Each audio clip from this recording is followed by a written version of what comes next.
What you know about me? I seen it all, heard it all. Oh, what you know about me? I done it all, just want it all. Oh, what you know about me?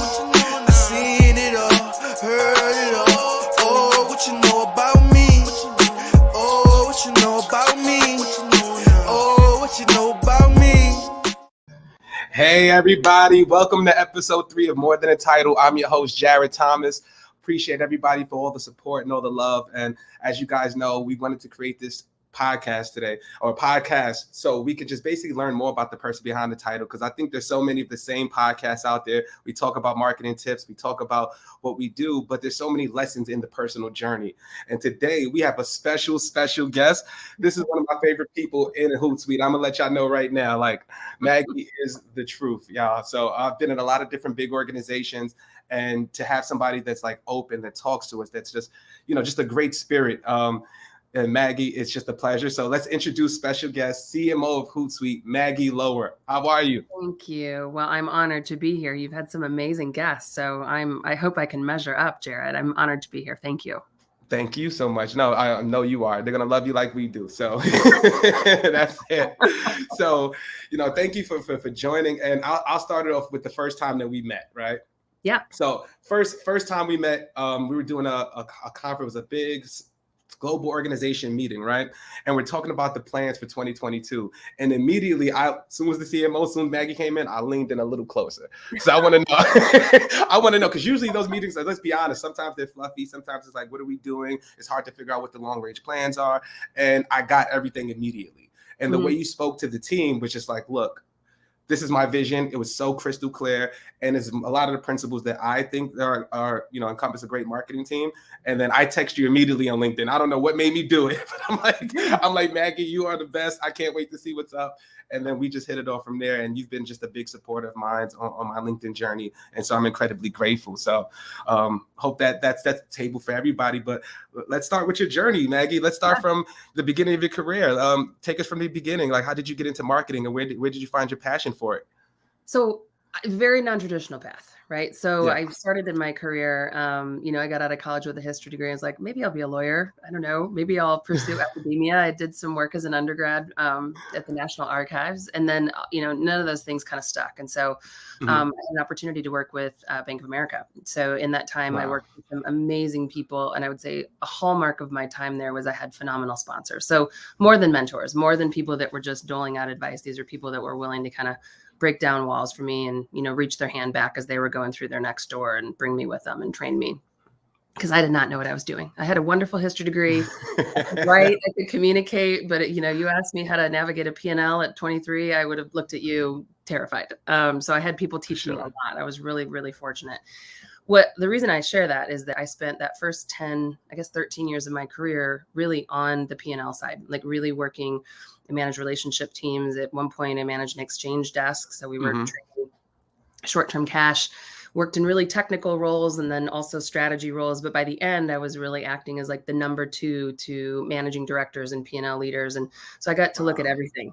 And what I loved about that was no 2 days were the same. But what I started to really drift to was marketing. And as I got really passionate about marketing, I thought, who's going to give me a marketing job? I don't have a degree. So I was fortunate. The bank sponsored me to get my executive MBA, and it kind of took off from there. And somebody really took a chance on me and said, listen, I'm going to go do this big transformation project. That's really what if you were to talk to somebody about my time at Bank of America, it would be corporate athlete and change agent. They would drop me into some really thorny stuff. And they're like, can you just fix it? And I'm like, yes, like when you're dropping people into the forest in a fire, I would just kind of parachute in. They're like, just fix it. I don't really know how, just fix it.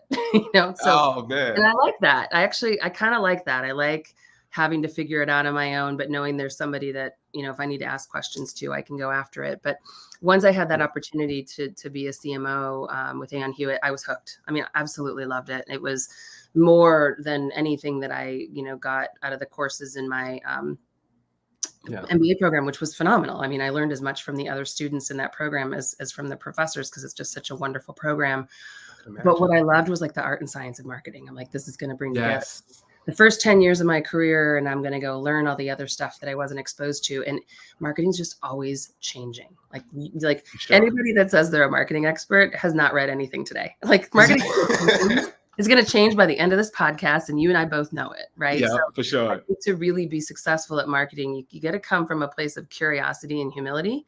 If you're not always learning, then you're going to get left behind, right? Like you can be an expert in an area of marketing, but to say you're a marketing expert, I think those are some pretty big claims. I think that's what makes this profession fun, right? There's so much exactly fun. That's the, like you said, the beauty of it, right? It changes constantly. You have to be, and it takes a lot of creativity, right? I hate when marketers or just people in general feel like marketing has to be a specific way, or it has to be done a certain way. Like, I think it was a cool line that Udi said on the first episode. He was like, I was like, how did you come up with your strategy? He said, I walked into the CEO's office and it said a big sign, population 8,000, who cares? Right. Nobody cares. And he said he took that and he internalized that, but it's so true, right? Like, so I'm curious for you, like when you first stepped into your first CMO role, right? What were the tasks and like, what were some of the challenges you experienced or you faced in the role? I think it's the same. There's a couple things, like in terms of my approach to every CMO role I go into. One is, what do you have? So like, what are you working with? Right. And that always for me starts with the team. So there's like people, process, technology. I think data is probably the fourth layer of that evaluation now. Absolutely. But I always start with people. So, for where we are as an organization, are these the people that got us to where we are? Or are these the people that can take us to where we're going? And those are hard. Those are hard determinations to make, but I think they're really important. I think you have to be really disciplined about figuring out, what got you here might not be what gets you there. So people's are really, I always dig in on that side of it first. So for me, it's figuring that out. It's understanding how the business makes money, because a marketing program should not be designed without actually understanding how the business makes money. So really understanding what are the levers in the P&L, how do we actually go about, winning new business? How do we delight our customers? Do we not? So do we need to be focused on, retention? Do we need more net new logos? Where do we want to put our bets, or do we need to put it behind all of them? And so to that end, when you go through that process, that should inform your org strategy. And I have a really strong point of view on this. I could line up 10 CMOs right now, and I talk to a lot of CMOs. I have a wonderful community of people that I adore, and we're all really open with each other. And you wouldn't be able to look at two CMO org strategies and see them built the same way. Like literally, we like over dinner one night, we're like, let's just share our org strategies. Nobody has because we're all solving different things. Exactly. Right? So like, you really have to be a student of like what works and what doesn't, and what have you tried and what haven't you tried. And, I put a lot of investment in my partners around the corporate table. So like, as I think about coming into this job, one of the things that was the most important to me, like, am I going to be working with colleagues? Going to be collegial? Are we going to be able to have tough conversations? Where are people in their career trajectory? What do they want to get from this? What do I want to get from this? And like, that alignment's really important, because I think the older I get, candidly, Jarrett, mission alignment is everything. It's everything. It's key. So if you don't have mission alignment, I don't care what the money is. I don't care what the title is. Walk away. Because if you're not aligned on mission, you're just not going to have much success. You're going to be this person out twisting and not getting stuff done. So those are things that I think about. And so I think if you bring that into your own team, the team needs a mission, right? So I spent a lot of my first 6 months here just talking to people, tell me, like, trying to really, really engage in active listening. Tell me what's working. Tell me what's not working. Tell me, where the soft spots are in terms of like, what are we doing really well? What's our strategy here? And then I did like a virtual listening tour, and I asked people for their feedback. Like, what do they think is working? What part of our guiding principles resonate with you? And all of that informed building the org vision. So then, we kind of like created this framework called the mindset of a marketing owl. So that's something that, we're trying to embrace as a marketing team. Like, what are the mindsets that we need to be in to really potential that we all know Hootsuite has to be? So it's a specific kind of process that I go through that's been honed over years of sometimes getting it right and sometimes getting it wrong. And I always learn a little bit more each time. But that's part of the process is fun. It's stressful. First 6 months is like, I could imagine, especially when you're getting feedback from the team, right? Because like, you're new and it's like, who do I rely on? Not saying that you can't rely on the team, but it's like, I want the honest truth, right? And people are gonna be like, hey, that's Maggie as the CMO. Like, do I say what I really feel? And do I really say what's really broken? Or, or you don't want to come off as a complainer. What if you know something's broken and don't have the solution? Yeah. Right. So that's a big thing. I have not experienced that people have held back a lot at Hootsuite. I mean, people are super, and you know this because you work here, like the culture here is so different from other places. I think that we work with a lot of really kind, thoughtful people. And at least my experience is that people have been pretty transparent. They've been, I mean, I think people love marketing here. So they want marketing to be successful. So they want to tell me, their thoughts on things. But they do it in such a collegial, thoughtful way that those are fun conversations. Even when they're hard, they're still really fun conversations. And I spend a lot of time trying to make sure that I have time to be in chases and part of sales. And I think, when you're not actually working with sales and you don't see what they're dealing with and the questions they're fielding and the things they're trying to solve for, I'm not sure how you could assert that your marketing programs are effective. Like, are you talking to people? True. So that's really important. I've always been on the commercial side. So, I want to get even more of our marketing owls out in the field, out on deals, and they want it too, which is super exciting. Yeah, I'll be honest with you, Maggie. That's the only reason I'm not on the marketing side. I'll be honest with you. Like, people have come to me all the time, like, JT, why the hell aren't you on the marketing side? Like, why aren't you doing this? And I love marketing, but I love talking to the customer more.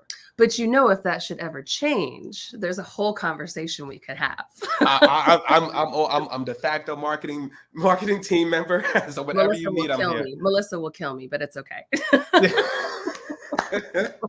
But that's like the biggest thing. Like, you hit the nail on the head, Maggie, right? The sales and marketing alignment, right? I can't tell you how many times I've been in different organizations where marketing sits way over there and then sales is in its own bubble, right? They have their own stuff. Like, they're pointing at us, hey, we're sending you leads, right? We're like, they're not qualified. We don't know anything about them, right? And it's always that tug of war between sales and marketing. But when you have that alignment, like, we're on the front lines, right? So our input is vastly needed in the organization, right? Like, conversations I'm having with my customers are going to be completely different. We have audience personas built out. We know who our customers are, but you don't know until you really know. And then you're in the weeds with them and you're actually rolling up your sleeves and working with them. So, like, to have that both sides of the fence, I think that's what makes this role that I'm in, like in the AM, makes it perfect for me, right? So I don't have to go out there and, hunt or anything like that. It's like, no, let's connect the dots. Like, what are you doing outside the platform? Exactly. And I think the more that you really, understand your product and the more that you're talking to these customers, like, it's like anything, you just keep refining and refining and refining. But having that feedback loop between sales and marketing, it's so critical because nobody in marketing wants to be building something that sales doesn't want to use. Nobody wants that. That's it. It's just trying to like carve that time out to make sure that, marketing is a department that gets pulled on by every other area of the company, right? So, marketing gets involved in so many different areas of the business. So, it's something that we have to stay really intentional about. The number one thing we have to do is help us sell more to more people and make that process easier. Like, that's our number one objective. That's it. And I what do you think about, like, I think you know better than anyone, right? Like, it's no more a selling process, it's more of a buying process now, right? People are getting their information from all different sources. It's your peers, it's your content, it's your blogs, it's groups, forums, it's Discord, all that other stuff, right? So what do you think are some of the things that that excite you about that process, being that it's a very fragmented approach now? It's not like back in the day, you download the webinar or the ebook and it's like, hey, I got a lead, right? So, like, what excites you about that, being able to have so many different touch points with the customer? I think what excites me about it is that you really have to have a multifaceted content strategy. So that's something that's so critical. And I mean, you know the stats as well as I do. What, like 70% of the buying journey is already completed before they ever talk to somebody in sales. So that there's this huge lift, right, that has to come from how are you showing up digitally? How are you showing up at conferences? How are you showing up out in social media, for example? And so what's neat about that is you can create these big pillar pieces, but then how do we take these big pillar pieces like trends and some of the state of social media and turn that into a bunch of other places for us to interact with customers? Because there are probably a few that'll read the whole report. There are probably thousands that want to read a tweet and that want to look at one post on LinkedIn. And so that's what I think has gotten really interesting, is really studying content effectiveness, right? And like having KPIs against content effectiveness, because, I think we do an amazing job and I believe this, we do an amazing job at volume, right? And so a lot of what we're really focused on is quality and conversion, and how do we really make sure that, you know, like, is somebody that interacts with this piece of content more inclined to go further faster than somebody with this set of interactions? And so that's the part that's fun, because it's a little nerdy, it's a little data nerdy, but it's also science. How do we go do some really cool content stuff, as you know, with these insights. And so, you know, there's always more work to do, but that's the part that I think is so fascinating. I mean, it's no longer just these like white papers and blue papers and boring stuff that, you know, we all say we're reading, but are we really reading them? Probably not. You know.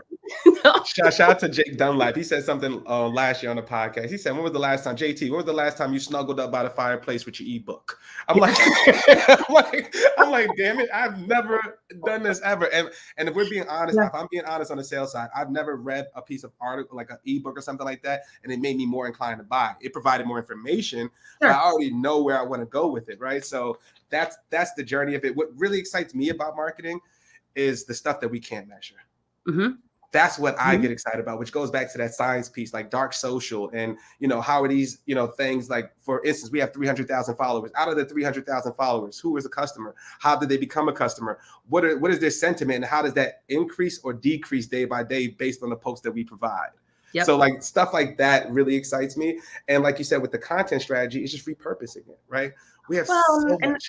Yeah, but don't you? I think the other thing it's such a positive, right, is the last 2 years, I think, are holding every company to a standard of humanity. Like, you no longer just get to be in the business of printing money without any sort of accountability for how you show up and do that. And, you know, to where I am and what I do, that's exciting, because I want to be involved in purpose-driven brands. Like, I want to be involved in, you know, companies that are trying to do more with the platform and the seat at the table that they have. And so that kind of gets back into that branding conversation. And, you know, to your point about like dark funnel, dark social, those things are all really interesting, but you can't take your eye off of the branding piece. And what I've loved seeing is more and more thought leadership coming through around getting that balance between performance marketing and brand marketing, right? Because it's the brand marketing that really helps fuel the effectiveness of the performance marketing. And it's really wonderful performance marketing that helps get us deeper into the funnel, et cetera, et cetera, et cetera. But when you take your eye off brand,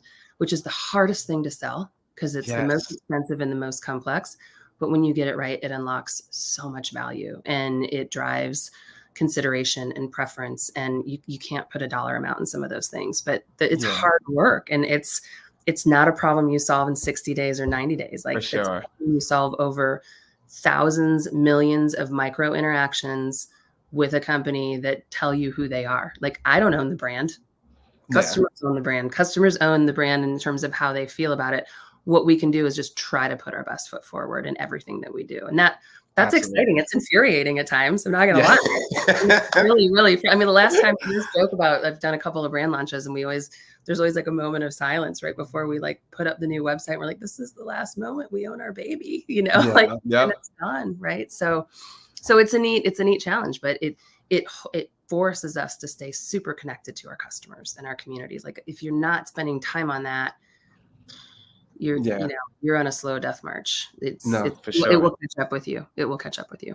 But I'm curious to follow up on that, Meg. I think you made some great points. Like, so what does in 2022, what does a good branding like opportunity look like, right? Because like, say for instance, you have the Super Bowls, you have the creme de la cremes in terms of branding, right? But like, me as a marketer, I could imagine being in your shoes and somebody saying, hey, you got $1 million budget, get us in front of as many eyeballs as possible, and not being able to track that, and being able to, like, I would be nervous, I would be like frustrated, all the above. Like, so how do you identify a good branding opportunity to say, hey, you know, we're going to get 1 million impressions here and it's going to be worth the dollar amount? Like, how do you quantify that? So is there a way to do that? I don't know if there's a way to do it, but I can tell you like my perspective on it. And I think that there's a couple of things. One, what we really want to do is take back social. You know, what we really want to do is think about how social is a catalyst for good, because I think we hear all the negative stories, but I think that, you know, we're looking out ahead and we see there's also all these wonderful barriers that are broken down in social, and everybody's welcome, right?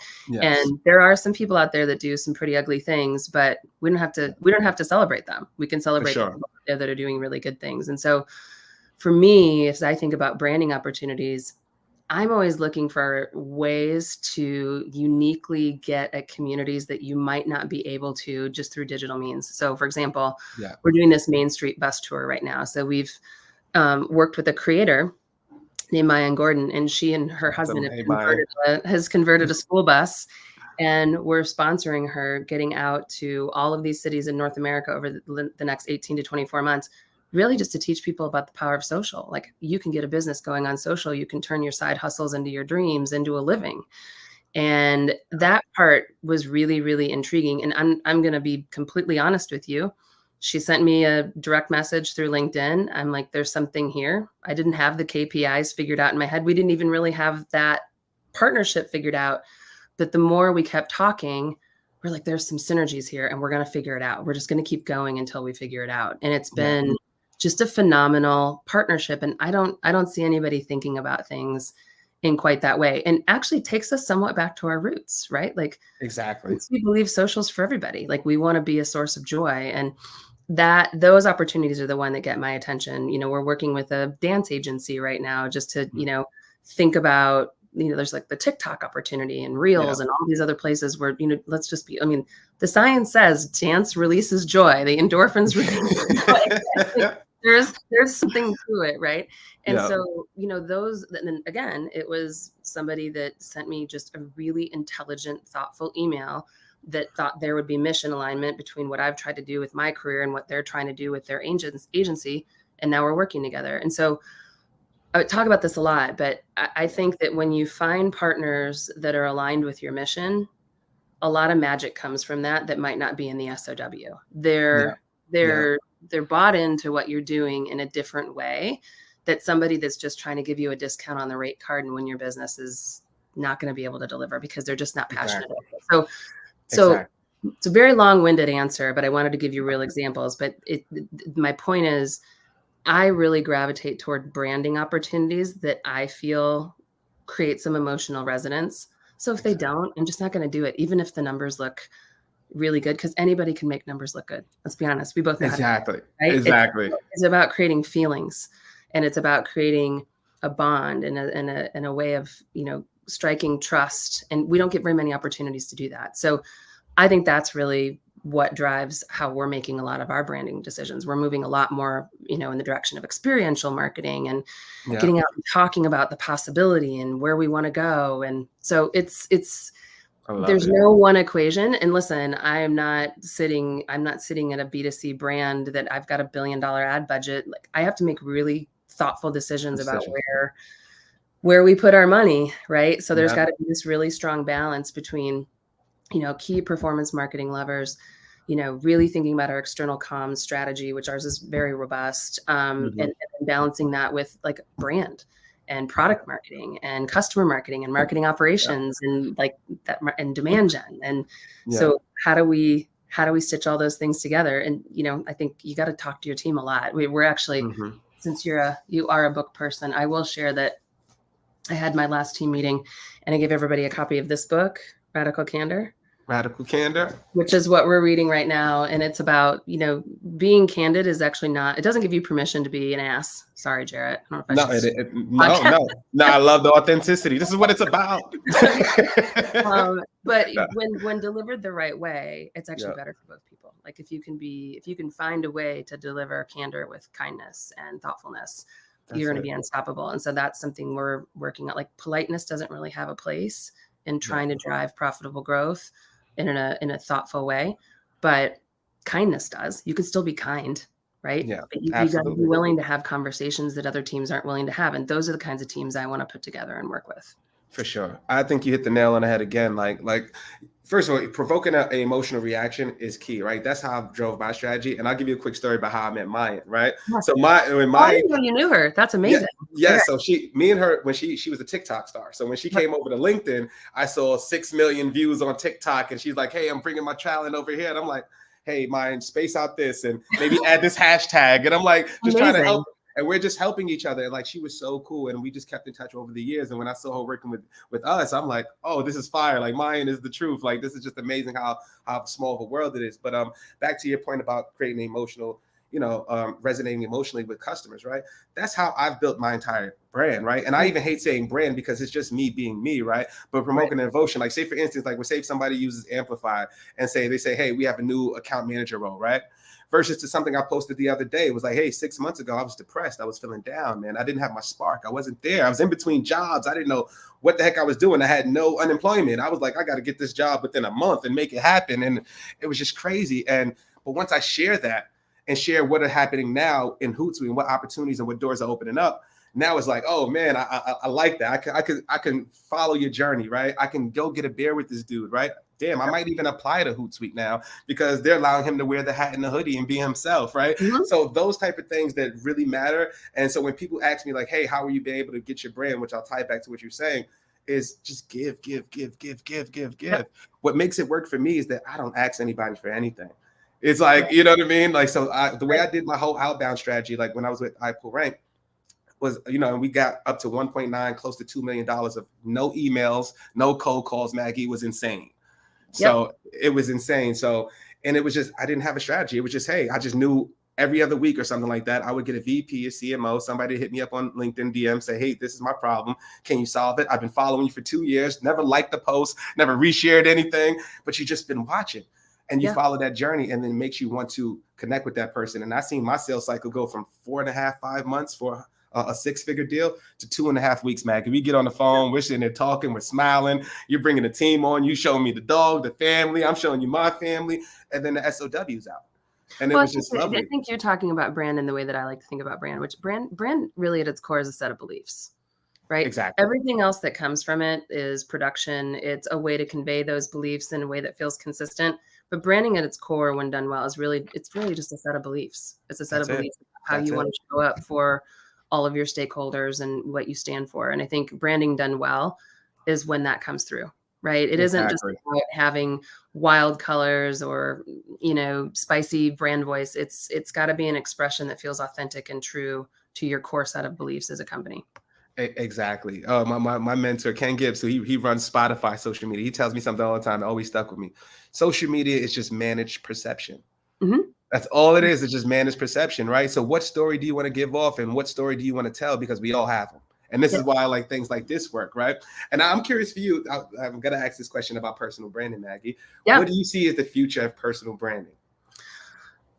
Oh, that's interesting. I think that there's a reason that TikTok is catching fire right now. And and I don't have a stat for this, but maybe there's one out there that I should go find if I'm going to say this out loud. But part of the reason that I think that TikTok is attracting people, it's authentic content. It's not, you're not just seeing super polished influencers showing up. And I mean, there's some of that too. I don't want to say that there's not that, but when you go down a hole, on TikTok, which let's be honest, we both have done it, right? Like, like my mental health breaks are TikTok breaks. I'm like, I just for 10 minutes and then I come back to this and get through it. I think the future of personal branding is going to be people that make really thoughtful decisions about what they share and what they don't share. Because at the end of the day, for me, personal branding is, I never want to lose the ability to tell my own story. So I talk about the things that matter to me from a social justice perspective. I'll talk about, career pathing and different things like that. I'll talk about my career journey, but I don't share everything.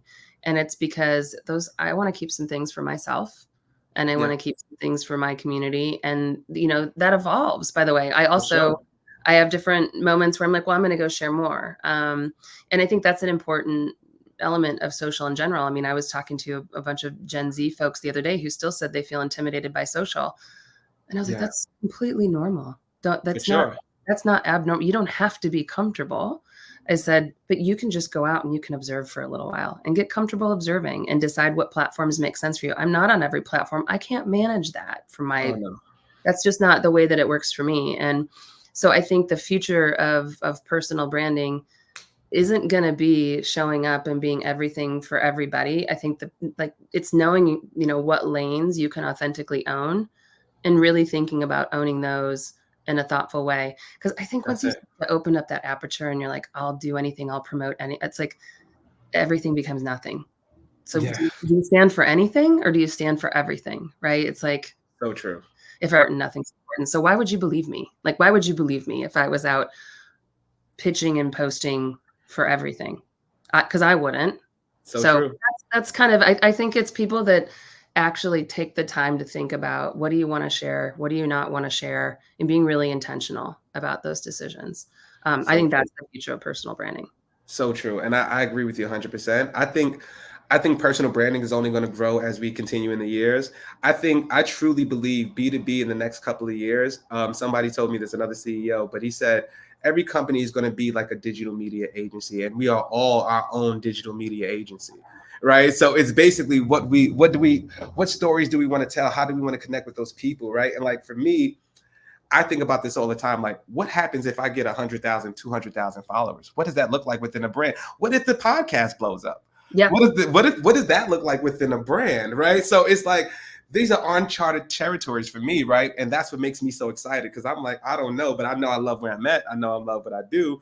But how can that help the brand? And I would love to know over time how this actually impacts the brand, if it does at all. You know what I mean? So that's what I like to think about in terms of personal branding. And for those who are just on the fence, I'll tell you right now, it's changed my life way more than I could ever explain. That's why when people ask me about it, I'm passionate, I'm smiling. I'm like, man, I had no connections. If you talked to me on the phone, you said I was cool. But other than that, when I needed quota, I had nobody to reach out to.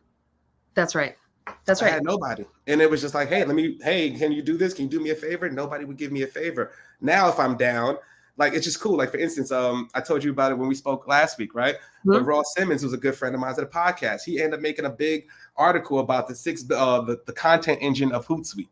Yep. And then just to see that as a friend, I'm like, holy moly, now that's my friend. That's my brother. And now let me connect them with Hootsuite, and let's figure out how we could collaborate together. Because I think another part of future of marketing is going to be the collaborative efforts between brands, right? I think I said this last week, like, why can't there be B2B collaboration, sort of like streetwear, where it's like Supreme and Tommy Hilfiger, right? Why can't there be a Hootsuite and Nike? Why can't there be a this and that, right? And what does that look like? Well, and there will be. I mean, anybody that's working in a B2B company is still a consumer, right? So you're going to continue to see that merging happen. Like, I think there was somebody, I can't remember who coined it this, but prosumers. It's like, so professional consumers. It's like you forget that people that show up like you and me every day and we work at Hootsuite, it's like we don't exist outside of that domain. It's like, no, I go out into the world, I buy groceries, I go do other stuff, right? And I take in bits of the world. And one of the things that when I was in graduate school, the head of the journalism school sat next to me in one of our sessions, just by chance. And so I got to chat with this person, and it's one of the top journalism schools. And I said, listen, like, what if I don't want to read every article? And I won't shame any publications, but what if I don't want to read every article and X, Y, and Z? But what I really like to do sometimes is like take snippets of different things. And I always read people, and I like trivia, and I love pop culture, and I love film, and and music. I'm a music junkie. And he's like, do all of those things. He's like, don't let anybody tell you that there's one way to be taken seriously as an executive, because all those things inform and spark creativity. And it was like, oh, cool. I am not going to wait to go to Walgreens to get my people. I'm just going to get a subscription now. I'm going legit, so it was neat to like have this conversation with such a cerebral person who I respected. Say, listen, there's all different kinds of ways to get smart about a topic and to think about creativity. And it's informed a lot of how I've carried myself into the next, decade and a half of my career. Like, I'm unapologetic about like who I am, and I'm equally as open about who I'm not. Right. And I think the more that you open yourself to that, the better you become at, personal branding. Like, you can't go out and be somebody on social and not expect to get called out for it at some time, if you're not gonna be somebody that kind of walks the walk, then expect to get some blowback. And we're all flawed. For sure. We're all gonna make mistakes. Imperfect. If you try to do as much right as you can, you'll get forgiveness for the mistakes you make. And I think that has to be part of the conversation in social. Like, we're talking about courageous creativity, and a lot of what sits at the heart of that is, you got to be courageous. And when you're courageous, you spark joy. And when you're sparking joy, you can hit your creative output. And I feel really strongly about that. Love that. I think it makes tons and tons of sense. And we get 2.5 seconds to get somebody's attention on social now, Jarrett. 2.5 seconds. 2.5 seconds. You better be pretty freaking intentional about what you want to convey in that 2.5 seconds. Do you want people to feel good? Do you want them to feel FOMO? Do you want them to feel motivated? Because if you want them to feel bad, done. So true. So true.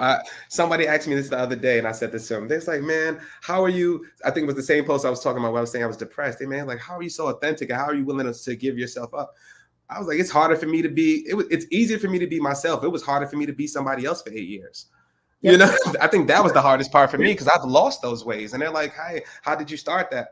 I failed being somebody I wasn't. And I said, if I'm going to fail again, I have to fail my way. Yep. And then luckily from there, it just didn't happen. So I'm through the grace of God, like I tell anybody, just be yourself, man, because there's no better fit. It's like a weight off your shoulders of just being like, look, I can be myself. And I'm being honest. And this, I want to ask you one question before we get off. Like, but I'm starting to see it more like even the impact I'm having in Hootsuite. Like I look around at the team meetings now, I'm starting to see a few fitted hats. I love it. I'm like, yeah, let's go. That's what I'm talking about. Let's get it going. Yeah, exactly. I mean, listen, you talk about like being authentic so that you can fall, you know, in your own way. Like you got to pick yourself up in your own way. So if you haven't authentically fallen on your own terms, it's gonna be really hard to pick yourself back up and try to be a person that you haven't inhabited. So we're in violent agreement on that. And I think sometimes you got to work for it. You know, you got to realize that you can't do it everybody else's way. You got to do it your way. And unfortunately, those lessons are hard. I've had them. It sounds like you've had them, but I'm better for it. You're better for it. We're stronger for it. Absolutely. And speaking of the last question I want to go, which kind of segues nicely to this, right? So what would you say was the biggest failure in your career and what was the biggest lesson you learned from it? The biggest failure in my career. And I hate saying failure because I don't think anything's a failure. It's just lessons learned. So I hate the word failure. No, we call them learnings in marketing. That's it, learnings. That's yes, because we don't want people to be afraid to fail or they won't try a lot of things. Exactly. So I would say the biggest learning that I've had in my career is I was so heads down, working so hard in my 20s and early 30s and, you know, still now, but that period was really about the hustle, right?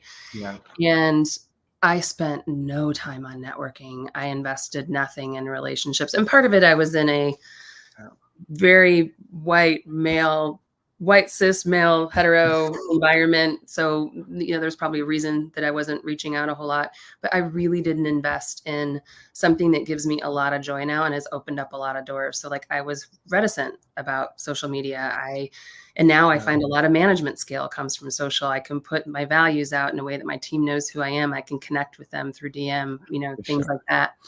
But I feel like I missed a big chunk where I could have been those things, those connections that I have, those are what get me through a bad day, like, or a rough. I have this whole cohort of people that I went to graduate school who are some of my first calls when I'm like, how do I solve this? I'm not getting to the right answer. Can you just tell me what to do? Yeah. We talk through it. Right. And I think that was a big miss. And I like now when I talk to earlier career professionals that kind of dismiss networking because it's work. There's a reason that work is in the word networking. Like you got to commit to it. You're going to have to make trade-offs for other areas of your life, but I didn't do it at all. At all.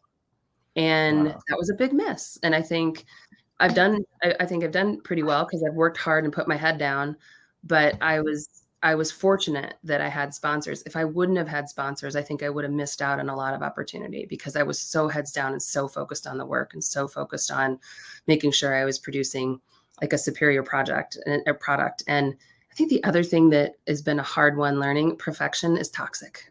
Like there's no benefit to perfection, you know, and the older I get, the more that I realize it was never even a very good goal to have. Right. But, you know, we're wired to get A's and above a 4.0. And then you get into the work world and you're like, they're always going to give me more work than I can do well.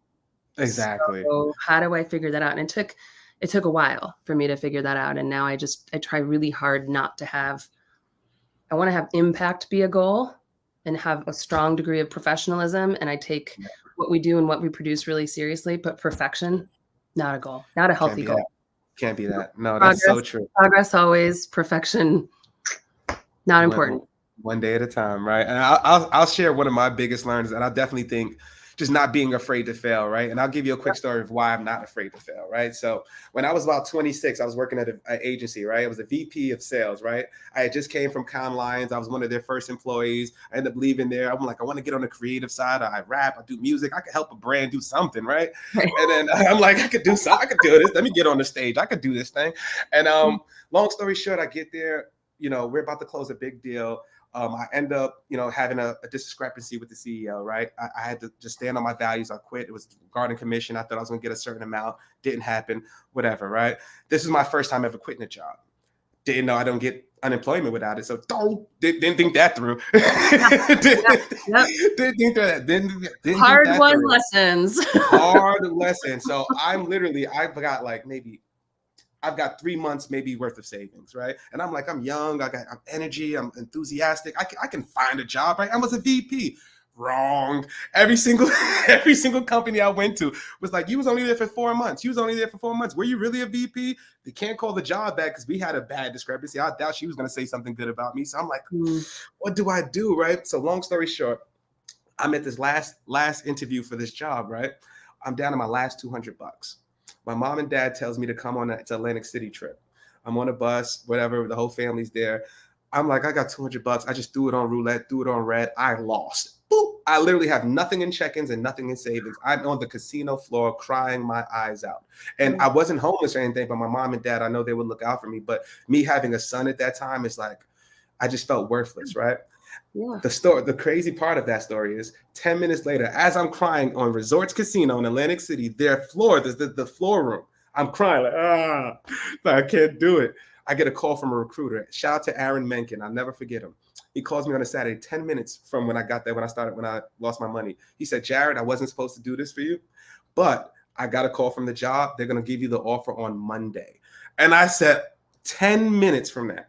So that wasn't the biggest lesson that I ever heard. It was just like, I hit the bottom, right? But then I wasn't afraid to hit the bottom, and I knew what it was. And it was just like, that's how the stars align. So when it comes to me giving it a try or me trying to do something, like, I could have been homeless. I couldn't have been here. I could have been doing a bunch of thousand different things differently that a lot of other people in my neighborhood are doing.